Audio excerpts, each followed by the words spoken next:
is working. I think it is. Hey everybody, I'm out in West Jordan today. I'm with an old friend, and I mean a guy that I've interviewed. Let's see, I think this is the third time, right? It is. Third time, and the reason I'm using this is typically it's windy here and can't hear much, but he's just an amazing warrior. The funny thing is that he's not a funny thing, but he's gone through so many different health problems and so many different types of ailments, but he continues to help people, continues to do things that are, I think, pretty amazing. And so I wanted to have, he actually texted me and said, hey, how about an update this time? And I think it was perfectly appropriate. And so we've talked before, we've talked about the ARP type of thing, the ARP problem that you had with your lung, ARTS, yeah. And then you had skin cancer, and then it went into the lymph nodes. Yep. And then all those, and we talked about the apricot seeds, right? We talked about CBD oil, all that kind of stuff. Since we last talked, what's been a couple challenges that you've had, or whatever you've had? So with the CBD and stuff through last year and stuff, when I'd had the lymphoma, and that's when we chatted, and they'd removed the cancer out of my lymph nodes and stuff. Right. And the CBD seemed to take care of that completely. And man, everything that we didn't do chemo or radiation, we just did the CBD. And as we went through that, about September of last year, but they found that all my white blood cells and stuff had dropped really, really low. Right. So in doing that, they thought, well, you might have a problem with the spleen or something. So we go over and we do the test, and the doctor says, you don't even need to worry about your spleen. It's fine. It's probably fine, but we don't even know. We don't even need to go there. Right. 'Cause you've got an 8.5 centimeter tumor. And his first thoughts, well, we'll just cut it out and get it done. It's all they ever do with kidney cancer. Right. So it's kidney cancer and a tumor. And as soon as he realizes he's not going to be able to do the surgery, we decided to go back up to Huntsman and University of Utah and chat with them, find out about what we're going to do to get rid of this tumor and stuff. And they just, at the end of talking with them, going through everything they said, they really didn't have a solution at all, because with my lung problems and breathing, right, and only having such low lung level working, the odds of waking up were too low that they wouldn't do a surgery. Right. Didn't we talk about last time? I think we talked about local. You had to have everything was local, right? You couldn't really put you under because didn't really have the capacity. I wouldn't wake back up. Okay. All right. So yeah, we didn't. So, but you obviously couldn't do a kidney surgery with a local. So a little whiskey and kidney surgery. No, that would be pretty bad. Yeah. So I was also talking to another friend of mine, trying to help him. And from before that, when I even knew I had this cancer, and I was trying to get a hold of him and give him a little bit of encouragement, that has pancreatic cancer, which is almost, they can not very often do anything for. And so this guy finally calls me back, and we're chatting, and I'm just asking him, going through his, and he's like, man, it's just amazing. I've just found a place that says they'll operate on me, they're going to try. He'd been to 7 hospitals across the country, and no results, nobody wanted to do anything, but he found this place in Arizona. And then he wanted to know how I'm doing, and I'm like, well, we just found out about a week ago that I've got kidney cancer that they can't operate on. Right. And he's like, oh, you got to go down there. You got to see these guys. And we were kind of thinking, well, who knows, whatever. But he talked us into it, and we went down to the Cancer Treatment Centers of America. And as we talked with them, it was a pretty cool program, but the doctors are saying, yeah, we can do this. I think we can get this done. And we ended up doing more tests and more tests. And after like my 4th or 5th visit down there, the doctor's like, well, I don't think we're going to be able to do it because of your heart problems. Right. And at that point in time, I'm thinking, okay, so we've done all this. We've been back and forth. We got to get this done. And I got in a discussion with the doctors down there. They decided to go ahead and do it. But they brought in a really special anesthesiologist to be able to handle the breathing problems. And we chose to go ahead and do the surgery. And with the surgery, they said there was about a 5% or a little less than a 5% chance that I'd be able to wake up after the surgery. Oh, those are great odds. Okay. That's great odds. Yeah. So when you just think about it, Sure. and I'd thought about it for a couple of weeks before the surgery, knowing we had a couple of weeks thinking about it. But just everybody out there, just take a minute and think about going into a surgery that you know you have 5% of a chance of waking up. You look up at the lights, and that's the last thing you see before you... Right. You count to 1 or not even 1, and you're gone. And it's supposed to be a 3-4 hour surgery, and all of a sudden it turns into 7.5 hours. So you've been kind of, holistic may not be the word for it, but you've been kind of that natural, really kind of miraculous natural type thing. Was this something that you felt that obviously couldn't be done through any other way but surgery? Yeah, we actually even, where we were taking the CBD, and we believe in with apricot seeds, lemon juice, baking soda, other things that I take, will stop or slow down cancer. And the CBD is really supposed to control it. But after I found out I had this cancer, even though I've been taking it, we went back to check and see how that could be possible. I could be growing. Right. It turned out that the tumor that was in my kidney had been there at least since 2013.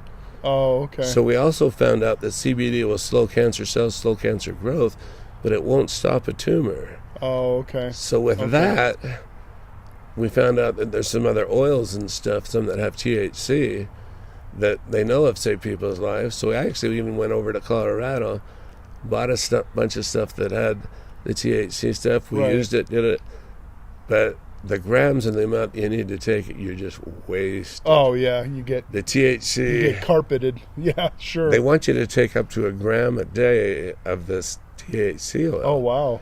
And if you're taking an edible or something that has like 10 milligrams of oil, and they want you to be 1 gram a day. Wow. Okay, there you go. Yeah. So went ahead. Sorry, I interrupted you on the surgery. So you went in and obviously did the surgery, or you decided, it's time. We chose to go ahead and do it. Went through it. I was on a little bit of a machine just for a bit after, but my wife was extremely nervous over that. Yeah, I bet. Yeah.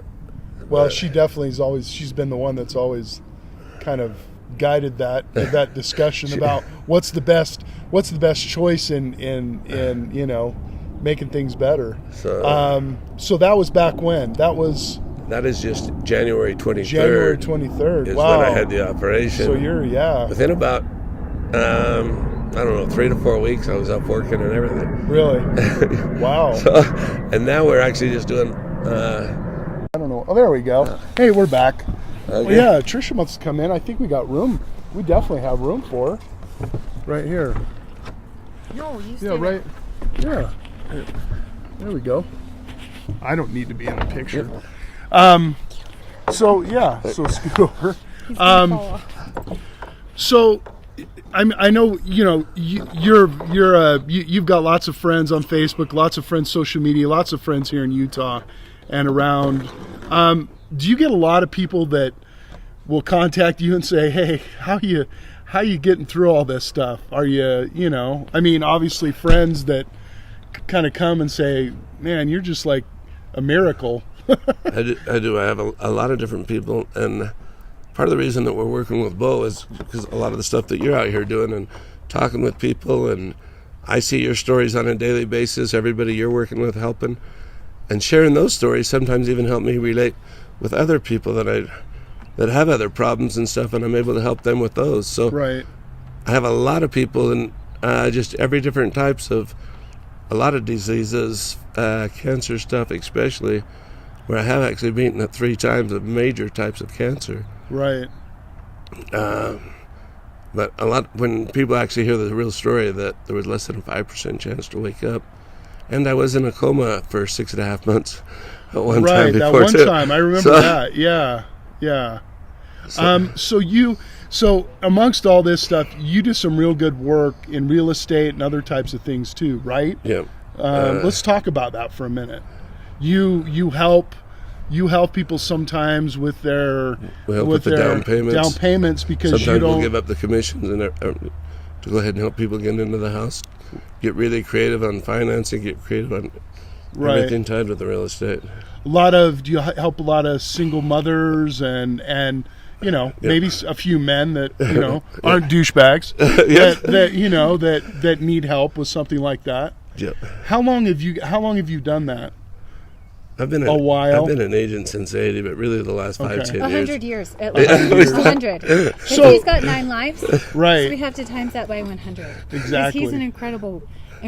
Like we go from meetings to meetings, sometimes 6-7 a day. Right. And he'll share his story. Right. And it just opens up. It's like compounding. Like we get working with so many people, helping. It's like a blessing after a blessing. That's like awesome. It's incredible. Like he had the energy just. So you do take. So he loves talking to people. Realistically, make sure we're still on. Realistically, you help people. You obviously sell real estate, and you take commissions. But then you give a lot back by not taking commissions and help people get into houses and just help people with whatever we can do and make normally things work. What types of folks are those? Regular folks?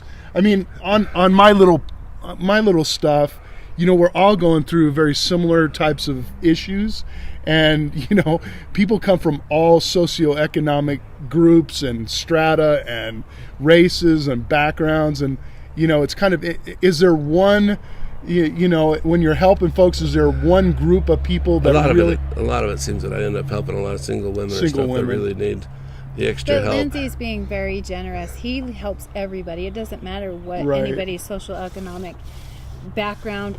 He will find a way to help everybody. Right. I've never seen anybody, like I've only been in this for 10 years. He's been in it for 36. Right. He will find a deal or he'll find a deal, and we just, on a constant, it's like we're always helping. It doesn't matter. Do you help finance that? I mean, or do you work through a mortgage, a lender to deal with that? We've got a couple of really good lenders, but we've got really good partners. Tricia and I have become really solid, really good partners. That's awesome. And we've only known each other really since back basically about December. Awesome. But she's got a lot of experience. She's got all the attributes that anything that I don't need, and we're working very well together. It's kind of good complementary. He's been in it for so long. He just has so much knowledge. Right. And with the people that we know, we've just kind of brought everybody together, and we just find ways to help people every single day, program after program after program. That's awesome. With all the people we know. So anybody can get a hold of you, obviously on Facebook or whatever, and I'll post whatever other information that people can get a hold of you, and how you might be able to help them. But your story, and I'm sure you have a story too, of life as well, Everybody has a story, but nobody's as incredible as this guy. Well, what's interesting is a lot of people identify with him, and I'll be out and about, and somebody will go, gosh dang, that Lindsay guy, is that Lindsay guy, like you said, 9 lives, does he have 9 lives? And he really, talk about a fighter, but really an inspiration to a lot of people. And obviously you've used different types of, you use ready medicine, ready type stuff, but you've also used different types of optional type stuff that people go, oh my gosh, there's a big debate. There's a big debate on radio and here in Utah about the initiatives, about the medical marijuana initiatives. And, I have my own personal feeling, but, if it's going to save somebody's life, then let's get to it, so people don't have to move to Colorado. I have a lot of friends who moved to Colorado. What about the gal that was at the county building, the planning building? We go everywhere. We meet somebody, and she was petitioning the same thing. And Lindsay's formulated this formula for the CBD that he's been working on for a year, and he's doing it himself. He's packaging his own brand. Oh, nice. To help people. Nice. We have a powdered CBD. Oh. So we're the only one that I'm aware of, but I had some that was in oil, but we actually found we could get people a much higher absorption rate. Oh. By creating it with some other nutrients and vegetables, and just go ahead and mix it up. So we've created a powder you just mix with water. Nice. And it's selling itself. Like we give it to people, and it's helping, and they want it. It's compounding on a daily. Just people, it's helping people. That's all. Well, another reason to get a hold of Lindsay, and that could be an amazing product. It probably already is an amazing product. I actually have an MLM company that I sell it to. Oh, good. We run it through the MLM, and they're doing very, very well with it. Oh, that's good. That's good. Anything else you guys want to add? I know it's quick and fast, and hopefully we grab some people's attention, and they like it, pass it on, tell other people. It'll be on YouTube and stuff like that. But anything else you want to add? I want to share with people that, we've all been through issues. You've had issues. Right. Trisha's had issues, but they're all different sort of issues. Sure. Mine happen to be health issues.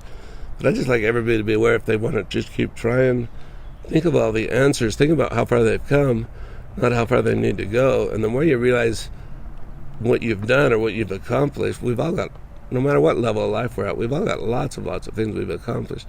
And just count on those. And you're not alone, right? Yeah. I mean, you might be alone in some kind of disease, but there's always somebody that's had something like that as well. Or, knocked down on your butt financially or relationship-wise. There's always something. You're not alone. And that's why I do these little social casts. Is I want people to know that there are people out there with, when we look at other folks, we can look at ourselves and go, wow, there are other people that are really struggling even more. Doesn't mean to take away from the validation of our own problems, but we can really learn from one another and help each other through this world. And it seems most of the time, no matter what you're talking to somebody else or trying to help them with something, you get rewarded or you get helped in some other way, even though that's not what you're doing it for. Exactly. And no, I think everybody needs to take a minute and just listen to like a lot of your daily stories, a lot of people you talk to. I just know you're helping lots of people, and we appreciate the opportunity to get this out there. People helping people. Anything you want to add? Not to put you on the spot. He says it all. It's incredible. This is about him, but I'm just his sidekick. I'm just grateful to be his presence. Partner in good crime. Partner in good crime, helping people out. She's incredible. And we encourage other people to do the same thing. Exactly. If everybody's kind of doing the same thing and helping, if we're helping people, then in turn, if we're helping you turn around, like the pay it forward type of thing. Amen. If everybody's doing that, then, Amen. It really is. It really is. Be surprised how many people that won't, though. Yep. They'll stay in their little box. Double time. That's right. That's right. We keep it up. Yeah. Well, thanks again, and let's not make it a year every time. Let's maybe at the end of summer or something. Okay. Let's catch up. You know what I'd really love to see is, we don't have to use names or anything, but it'd be really nice to some of the people that you're helping get into homes. I'd really love to either talk to them or show how you're able to get people into a home that they may not already be able to do. So, and we'll keep you need to keep healthy. Yeah. I don't want to come back next year with another story. We don't want that. We don't want that. Each one keeps being, but we seem to get over everything. So wow. I just want people to know if they just keep trying and listen to their own gut, their own heart, more so than the doctors. The doctors only know so much. And just keep going. Right. Keep moving. That's it. Right. Keep moving. Exactly. And he does. He just keeps moving every single day. It just gives him something to look forward to. He does. Thanks everybody for watching. Hopefully you'll share and you'll like, and I'll put this up on YouTube, but we'll show this for the next couple days and keep showing it. And remember that life is all about the bend. Yeah. Thanks you guys. Thank Appreciate you. it.